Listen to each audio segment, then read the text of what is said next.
오늘은 12월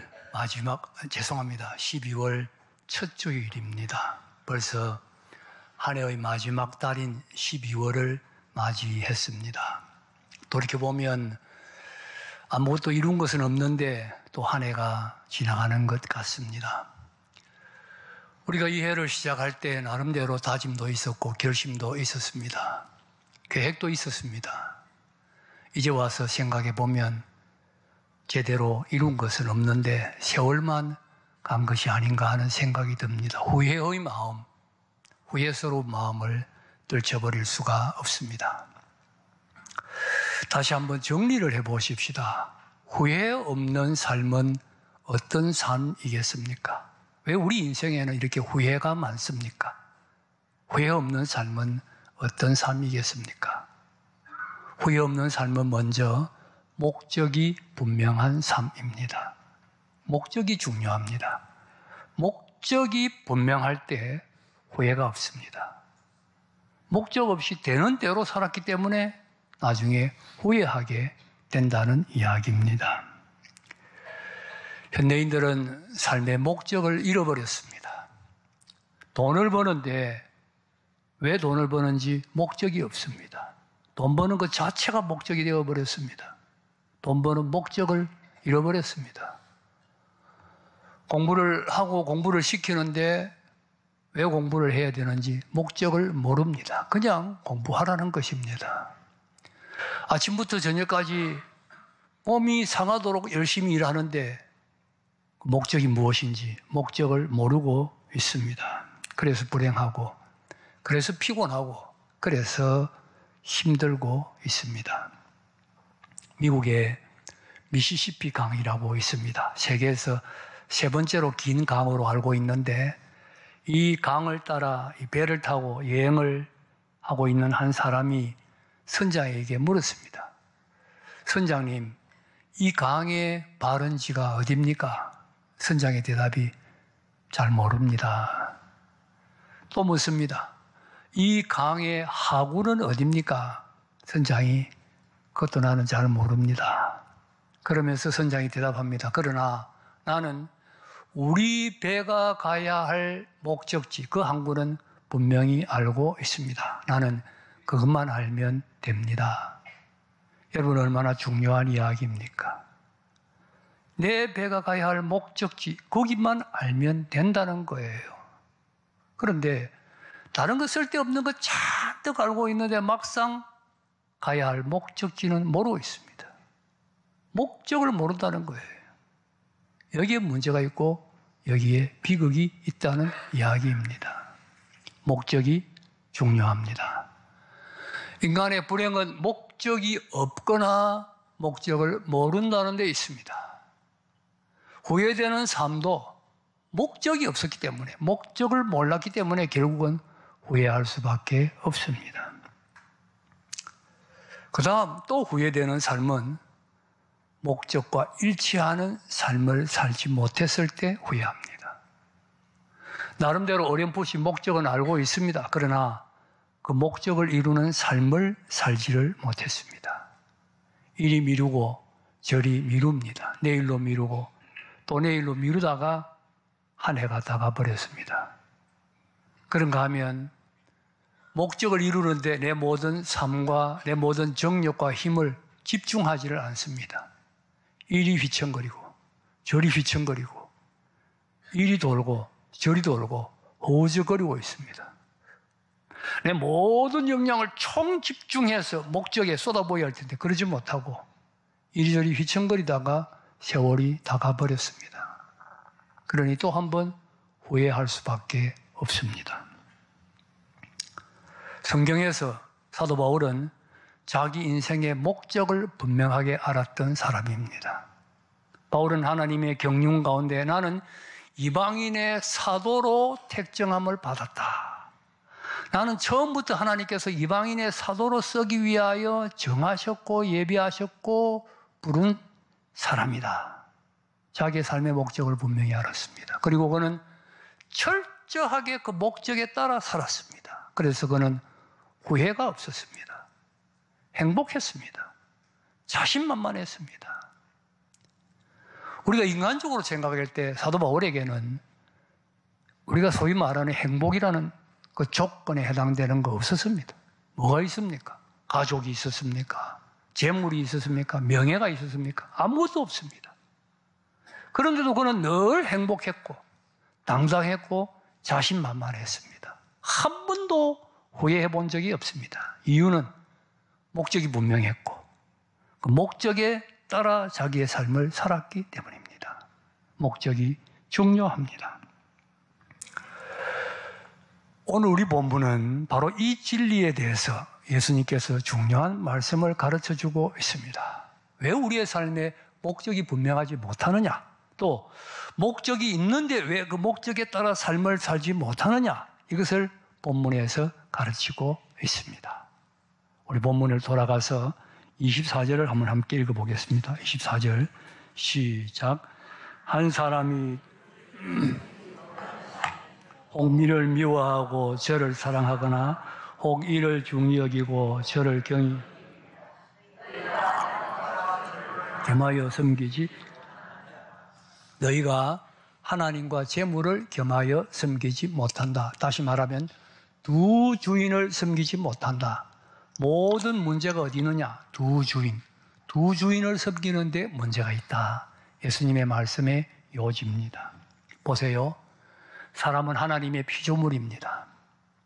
하나님께서 사람을 만들 때 하나님의 피조물로서 하나님의 종으로서 하나님을 섬기도록 사람을 지었습니다. 이것이 사람의 위치입니다.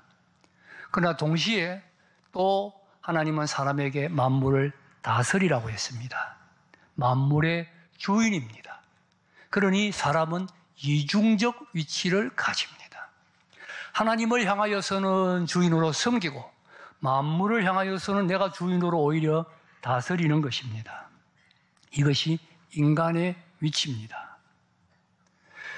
그런데 여기서 잘못하면 자칫 두 가지 잘못을 저지를 수가 있습니다. 내가 다스리는 위치에 있다, 만물을 다스리는 위치에 있다고 생각해서 자칫 내가 하나님의 자리로 올라가는 겁니다. 교만이지요. 이보다 더 큰 죄가 없습니다. 하나님의 자리로 올라가는 잘못을 저지를 수가 있습니다. 또 한 가지는 내가 만물을 다스려야 되는데 오히려 만물보다 아래로 내려가는 잘못을 저지를 수가 있습니다. 만물 아래로 떨어져서 피조물을 섬기는 겁니다. 피조물을 내가 다스려야 되는데 피조물을 섬기는 잘못을 저지를 수가 있습니다. 이때는 피조물이 주인이 되는 겁니다. 하나님이 이미 주인으로 있는데 피조물이 주인이 되니 두 주인이 된다는 이야기죠. 피조물을 섬길 때 바로 두 주인이라는 문제가 나타난다는 사실입니다. 중요한 것은 여기에서 우리의 모든 고민과 갈등과 모순이 시작된다는 거예요. 여러분 한번 생각해 보세요. 왜 고민이 됩니까? 왜 갈등이 일어납니까? 바로 두 주인. 여기 문제가 있다는 겁니다. 자, 보세요. 아내가 남편이 있는데 다른 남자를 사랑하면 어떻게 됩니까? 남편이 아내가 있는데 다른 여자를 사랑하면 어떻게 됩니까? 꼭 마찬가지입니다. 하나님이 주인으로 있는데 다른 주인을 또 주인으로 섬기니 고민과 갈등과 문제가 일어나지 아니할 수가 없다는 이야기지요. 하나님만을 섬기면 고민할 이유가 없습니다. 하나님만을 사랑하면 견눈질할 이유가 없습니다. 하나님만을 위하여 살면 흔들릴 이유가 없습니다. 그런데 옆에 다른 주인이 또 있습니다. 그러니 이리 갈까 저리 갈까 갈팡질팡하게 된다는 이야기입니다. 본문은 그 두 주인의 대표적인 대상으로 재물을 소개하고 있습니다. 24절 마지막에 하나님이 너희가 하나님과 재물을 겸하여 섬길 수 없다. 하나님의 자리를 차지할 수 있는 것이 재물이라는 겁니다. 여러분, 적어도 그리스도인의 마음에서 하나님과 동등한 자리를 차지하거나 아니면 하나님의 자리를 밀어내고 하나님의 자리를 대신 차지할 만한 위력을 가진 것은 재물이라는 겁니다. 재물이 이렇게 무섭고 재물이 이렇게 위력이 있습니다. 실제로 보세요. 사람들의 삶의 목적이 돈이지 않습니까? 돈이 삶의 목적이요 최고 가치입니다. 새벽부터 밤까지 그렇게 수고하는 모든 이유가 돈 때문입니다.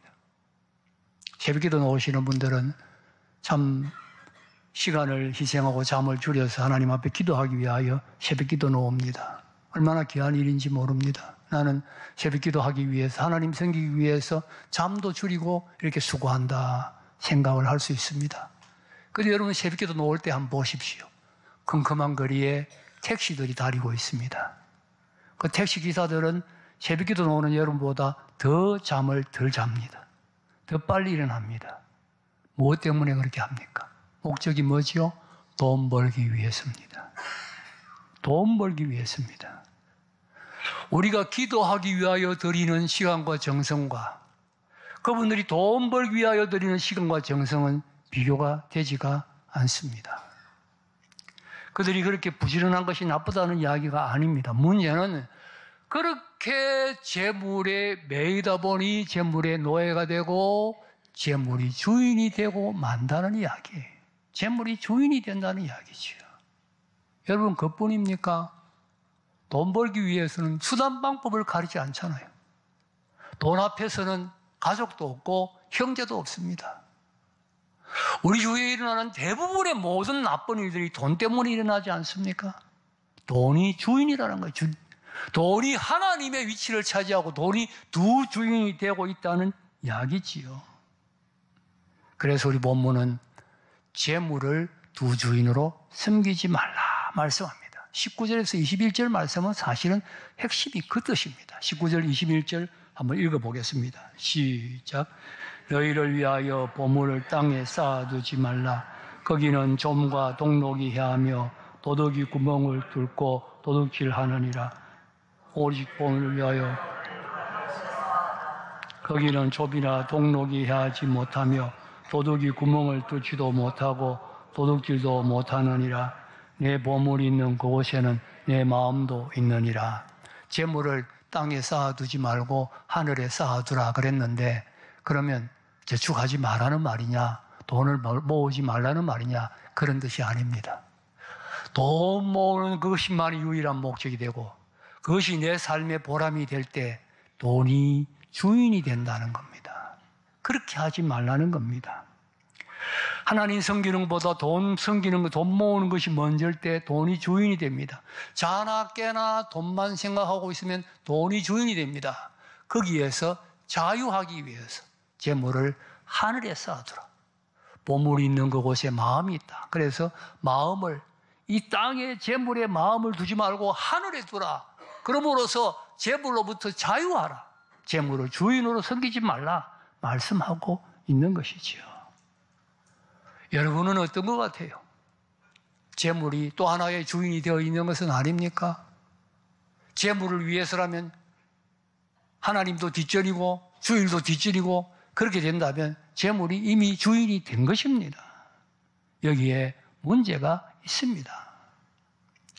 22절, 23절을 읽어보십시다. 22절, 23절 시작.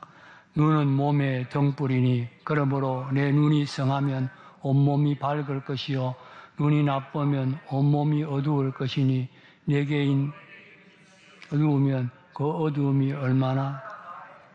갑자기 눈 이야기는 왜 나옵니까? 눈이 어두우면 온몸이 어두워진다. 재물을 사랑하고 재물이 주인이 될 때 영적으로 어두워진다는 겁니다. 영적으로 어두워지면 영적으로 알지 못하게 된다는 거예요. 영적으로 알지 못하게 된다.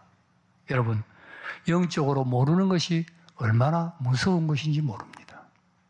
예수님께서 십자가에 못 박히실 때 말씀하셨죠. 아버지여, 저들의 죄를 사하여 주시옵소서.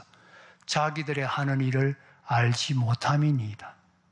영적으로 어두워질 때 예수님을 십자가에 못 박는 무서운 죄를 지으면서도 모른다는 거예요. 모르는 것이 이렇게 무섭다는 이야기입니다. 누가복음 18장을 보면 한 관원이 예수님께 나와서 선생님, 내가 어떻게 해야 영생을 얻습니까? 그런 진실한 마음으로 영생을 얻기를 원해서 주님에게 물었습니다. 예수님께서는 가서 내 소유를 다 팔아 가난한 사람에게 주고 너는 와서 나를 따르라. 그렇게 말했습니다. 그러나 이 가느는 자기의 그 소유에 대한, 재물에 대한 집착 때문에 예수님의 말씀에 순종하지 못하고 슬픈 빛을 띠고 그냥 돌아가고 맙니다. 그는 분명히 하나님을 믿는 사람이었습니다. 영생을 아는 사람이었습니다. 영생을 갈망하는 사람이었습니다. 그러나 재물을 주인으로 섬기고 있습니다. 두 주인입니다. 두 주인을 섬길 때 영적으로 어두워지는 거예요. 영적으로 어두워져서 자기 영혼이 죽는 것도 모르고 자기 영혼이 구원받지 못하는 것도 모르고 슬픈 빛을 지고 그냥 돌아가게 된다는 이야기입니다. 물질의 노예가 될 때 망하게 되어도 모르게 된다는 이야기지요. 생각해 보면 두 주인은 재물만이 아닙니다. 재물은 두 주인이 될 수 있는 대표적인 대상입니다. 두 주인은 명예도 될 수 있고 자존심도 될 수 있고 다른 사람도 될 수 있고 세상에서 내가 귀하게 여기는 그 무엇과도 될 수가 있습니다. 돌이켜보면 우리는 하나님을 섬긴다고 하면서 다른 것을, 내 자존심을 섬기고 다른 사람을 섬기고 때로는 취미도 여러분 두 주인이 될 수가 있습니다. 취미 때문에 만약에 주일날 교회에 나오지 못한다면 그 취미는 두 주인 아니겠습니까? 우상이지 않겠습니까? 취미도 얼마든지 두 주인이 될 수가 있습니다. 그러면서 우리는 말은 하나님을 섬긴다. 그렇게 말합니다. 여러분 다시 한번 생각해 보세요. 정말 하나님만이 내 마음의 중심입니까? 하나님만이 내가 온전히 섬기고 있습니까? 하나님만을 높이고 있습니까? 우리가 섬기는 하나님이 어떤 하나님이십니까? 천지를 창조하시고 나를 창조하신 하나님이십니다. 나를 사랑하셔서 나를 위하여 독생자를 주신 하나님입니다. 독생자를 십자가에 죽음에 내어주신 하나님입니다. 정말 마음을 다하고 뜻을 다하고 성품을 다해서 하나님 사랑해야 합니다. 다른 대상과 하나님을 동시에 섬길 수가 없습니다. 오직 하나님만 사랑하고 오직 하나님만 섬기고 오직 하나님만을 위하여 살아야 합니다. 레오나르도 다빈치가 최후의 만찬이라는 그림을 그리지 않습니까? 43살 때에 밀란의 루도비코 공작이라는 분의 요청으로 이 그림을 그리게 됩니다. 최후의 만찬을 그려달라고 했기 때문에 레오나르도 다빈치가 구상을 하기를 양쪽으로 제자들을 나누고 중앙에 예수님이 손을 벌리고 있는 모습으로 그림을 그렸습니다. 3년에 걸쳐서 10년을 기울여서 이 그림을 그렸습니다. 그리고 최후의 만찬이기 때문에 이 잔을 그려야 되지 않습니까? 예수님의 오른손에 포도주를 마시는 잔을 그렸습니다. 그림을 완성하고는 친구에게 이 그림을 한번 평을 해달라 요청을 했습니다. 그림을 아는 친구가 그림을 보더니 한다는 말이, 이야, 정말 대단한 그림이야. 그런데 이 잔이 너무 현란하고 너무 실물 같아서 도무지 잔에서 눈을 뗄 수가 없네. 그 말을 듣자마자 다빈치는 그 잔을 붓으로 지워버렸습니다. 예수님을 향한 시선을 방해하는 것은 어떤 것도 이 그림에 있어서는 안 된다네. 그렇습니다. 하나님을 향하여 가는 우리의 시선을 방해하는 것은 그 어떤 것도 두 주인입니다. 그 어떤 것도 있어서는 안 됩니다. 그 어떤 것도 우상이 되는 것입니다. 여러분에게는 두 주인이 누구입니까? 여러분이 세상 살아오면서 가장 귀중하다고 생각한 것, 가장 아끼는 것, 가장 좋아하는 것, 어쩌면 가장 존경하는 것, 그것이 두 주인도 될 수가 있습니다. 두 주인이 있어서는 안 됩니다. 두 주인이 있고는 100번을 결심해도 소용없습니다. 주인은 오직 한 분, 하나님만이어야 합니다. 여러분 보세요. 하나님이 아브라함에게 내 후손이 하늘의 별처럼 땅의 모래처럼 많으리라 약속하시고 축복하셨습니다. 그리고는 100살의 아들을 주셨습니다. 얼마나 귀한 아들입니까? 이 아들이 100살에 나와서 귀할 뿐만 아니라 이 아들에게 하나님의 모든 언약과 약속이 다 담겨 있습니다. 그야말로 귀한 아들입니다. 아브라함에게는 생명보다 더 귀한 아들입니다. 그런데 하루는 하나님이 아브라함을 부릅니다. 아브라함아, 내 아들 이삭을 데리고 모리아 땅으로 가서 내가 네게 지시할 한 산에서 이삭을 내게 번제로 드려라. 아브라함에게 얼마나 충격적인 말씀입니까? 길을 의심할 만한 말씀이죠. 너무나 놀라운 말씀입니다. 그러나 아브라함이 그 말을 들었을 때 정신을 차립니다. 하나님의 뜻을 압니다. 자기도 모르는 사이에 이삭이 두 주인이 되었다는 사실입니다. 하나님은 아브라함에게 하나님이냐 이삭이냐 선택하라고 말씀하신 거예요. 하나님이냐 이삭이냐. 아브라함은 결단을 내립니다. 하나님을 선택합니다. 이삭을 제물로 바칩니다. 그래서 아브라함이 위대하고 하나님이 아브라함을 기뻐하셨습니다. 두 주인은 안 된다는 거예요. 얼마나 무서운 이야기인지 모릅니다. 여러분, 두 친구는 있을 수 있지만 두 남편은 안 되지요. 두 종은 있을 수 있지만 두 주인은 안 됩니다. 만물은 다스릴 수 있으나 하나님은 한 분 뿌리여야 합니다. 내게 이삭은 무엇입니까? 생각해 보십시오. 문제는 여기 있습니다. 하나님과 재물, 하나님과 사람, 하나님과 자신, 하나님과 자존심, 하나님과 취미, 두 주인은 안 됩니다. 하나를 선택하고 하나를 결단해야 됩니다. 바울은 예수 믿기 전에 세상에 자랑스러운 것들이 많았습니다. 어쩌면 그의 마음속에 하나님을 위치에 차지할 만한 많은 것들이 있었습니다. 예수 그리스도를 알고 나서 빌립보 3장에 보면 자기가 전에 자랑했던 그 모든 것들을 배설물처럼 버렸다 그랬습니다. 배설물처럼 버리는 결단이 있고서야 바울이 하나님을 온전히 섬길 수가 있게 된다는 진리지요. 스펄즈 목사님이 결혼을 하기 전에 이야기입니다. 약혼녀와 약혼을 했습니다. 한 번은 두 사람이 어느 홀에 갔는데 많은 사람들이 모여있는 곳이었습니다. 스펄즈는 그곳에 들어가자마자 그들에게 복음을 전하고 싶은 열정을 느꼈습니다. 뜨거운 성령의 감동을 받았습니다. 그래서 약혼녀에게 조금 기다려달라고 양해를 구하고 인파를 해주고 들어가서 사람들에게 복음을 전했습니다.